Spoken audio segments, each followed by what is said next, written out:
The unprecedented attack on April 13, 2024, was set in motion by an event nearly 2 weeks earlier, sending shockwaves through the region and drawing the world's attention to a rapidly escalating crisis. On April 1st, a precision airstrike obliterated an Iranian consular annex adjacent to the embassy in Damascus, Syria. The strike left the compound in ruins, with emergency crews scrambling to sift through the debris and tend to the wounded. The attack claimed the lives of several high-ranking IRGC commanders, including Brigadier General Mohammad Reza Zahedi, a pivotal architect of Iran's military strategy in the region.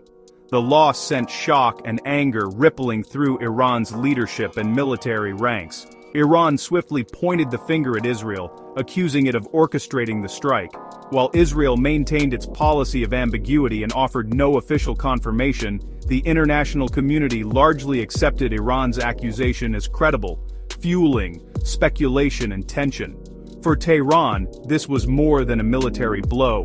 It was a direct assault on its sovereignty and dignity. The attack crossed a red line by targeting diplomatic territory, a move seen as a grave violation of international norms. Iranian leaders, including Supreme Leader Khamenei, responded with fiery rhetoric. They vowed public retribution, declaring that Israel would face serious consequences for what they called an unforgivable act. The Iranian public, already on edge, rallied behind calls for justice. Intelligence agencies around the globe issued urgent warnings. For the first time in decades of shadow warfare, a direct Iranian attack on Israeli soil was considered not just possible, but imminent. Governments braced for a potential regional conflagration. The Damascus strike shattered the old rules of engagement. What had long been a shadowy conflict fought through proxies was now threatening to erupt into open confrontation, with both sides preparing for the unknown. Iran's leadership felt compelled to respond decisively, not only to restore deterrence, but also to project strength to its allies and adversaries alike. The world watched as Iran's military prepared for a response that could reshape the balance of power in the region. The stage was set for a dramatic escalation in the Middle East, with the potential to draw in regional and global powers and alter the course of history. On April 13, 2024, Iran's threats became reality. The IRGC publicly announced Operation True Promise, a direct attack on Israel, broadcast live on state media. This was a break from the usual deniability. Iran wanted the world to know it was behind the assault. Framing the attack as self-defense under Article 51 of the UN Charter, Iran claimed legal and moral justification. Domestically, the announcement projected strength. Internationally, it signaled a new era of open confrontation. The message was clear. Attacks on Iranian interests would now be met with direct, state-level force. The world braced for the consequences of this bold escalation. Operation True Promise was a dramatic demonstration of Iran's expanding military reach and technological capabilities. In a single night, Iran launched over 300 projectiles, an unprecedented mix of drones, cruise missiles, and ballistic missiles, in a meticulously coordinated multi-wave attack designed to test the limits of Israel's defenses. The assault began with a swarm of about 170 slow-moving drones, launched in the early hours. These drones were sent ahead to arrive alongside the faster missiles, saturating radar screens and forcing Israeli defenses to respond on multiple fronts. Following the drones, more than 30 cruise missiles swept in, flying low over the terrain to evade radar detection and further complicate interception efforts. Their unpredictable flight paths made them especially challenging to track and target. The final and deadliest wave consisted of over 120 ballistic missiles, some traveling at hypersonic speeds. These missiles targeted strategic Israeli sites, aiming to punch through any remaining defenses with sheer speed and destructive power. The attack's complexity was intentional, aiming to overwhelm Israel's advanced air defense systems by striking from multiple platforms, directions, and altitudes, all within a compressed time frame. Each weapon type played a distinct role: drones to distract and saturate, cruise missiles to slip through gaps, and ballistic missiles to deliver the most devastating blows. The operation revealed Iran's ability to coordinate a sophisticated layered assault across hundreds of kilometers, integrating multiple technologies and military branches in real time. It was a clear and unmistakable message to the world. Iran now possesses the capability to strike directly, at scale, and with a level of coordination that few expected. Israel's multi-layered air defense faced its toughest test. The Iron Dome, David's Sling, and Arrow systems worked in concert, intercepting threats from short-range rockets to long-range ballistic missiles. Arrow 3 intercepted ballistic missiles in space, while Arrow 2 and David's Sling handled those that got through. Israeli fighter jets, including F-35s, hunted drones and cruise missiles before they reached populated areas. The result, 99% of the more than 300 incoming threats were intercepted, most outside Israeli airspace. This extraordinary success prevented mass casualties and widespread destruction.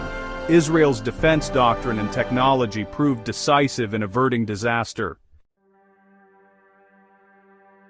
Israel's defense was bolstered by a coalition of allies, each bringing unique capabilities and resources to the table.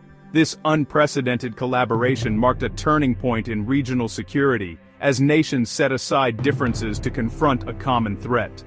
The U.S. military played a central role, deploying advanced naval destroyers and fighter jets to intercept incoming missiles and drones before they could reach Israeli territory.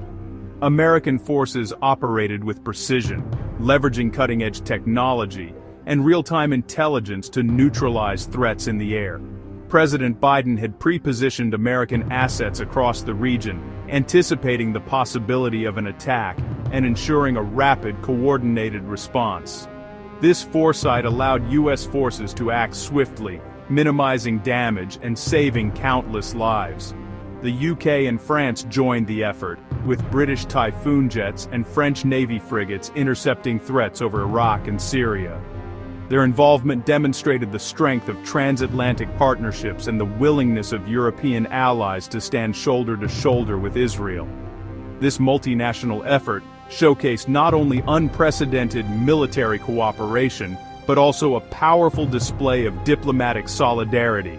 Commanders from different nations worked seamlessly together, sharing intelligence and coordinating strategies in real time. Jordan, despite its complex relationship with Israel, played a crucial role by intercepting dozens of Iranian drones and missiles that violated its airspace. Their swift action prevented further escalation and protected both Jordanian and Israeli civilians. Jordan's actions not only safeguarded its own sovereignty, but also contributed significantly to the broader interception campaign, reinforcing the importance of regional cooperation in times of crisis. The international response highlighted shifting alliances and a shared interest in preventing regional escalation. World leaders and diplomats worked tirelessly behind the scenes, forging new understandings and strengthening old partnerships. The night's defense was a testament to the power of coordinated action, as missile defense systems and command centers operated in perfect harmony to repel the attack. By dawn, the Middle East security landscape had changed overnight, ushering in a new era of vigilance, cooperation, and collective resolve among nations determined to maintain peace and stability. Despite the massive attack, casualties in Israel were minimal. No deaths were reported, thanks to the effectiveness of the air defense systems. The most serious injury was to a 7-year-old girl, struck by shrapnel from an intercepted missile. A handful of others suffered minor injuries or anxiety from the sirens and explosions. The psychological toll was significant, as millions endured hours in shelters under the threat of attack. Only minor infrastructure damage occurred, with Nevatim Air Base sustaining limited harm but remaining operational. Iran's primary military objectives were largely unmet. The night underscored both Israel's vulnerability and its remarkable defensive capabilities. As sirens blared across Israel, daily life halted. Citizens rushed to reinforced rooms or communal shelters, Following well-practiced emergency protocols, streets emptied as people took cover, and the night sky lit up with interceptor missiles and explosions. The collective anxiety was palpable, each boom a reminder of the threat overhead. Hours passed in tense uncertainty, with families huddled together, tracking news on their phones. When the all-clear sounded, relief was mixed with lingering apprehension. Schools and public gatherings remained restricted as authorities assessed the aftermath. The attack brought the reality of direct conflict with Iran into Israeli homes. It reinforced the importance of preparedness in a volatile region. The global response was swift and unified among Western allies. President Biden condemned the Iranian attack and praised the joint defense, convening G7 leaders for a coordinated diplomatic response.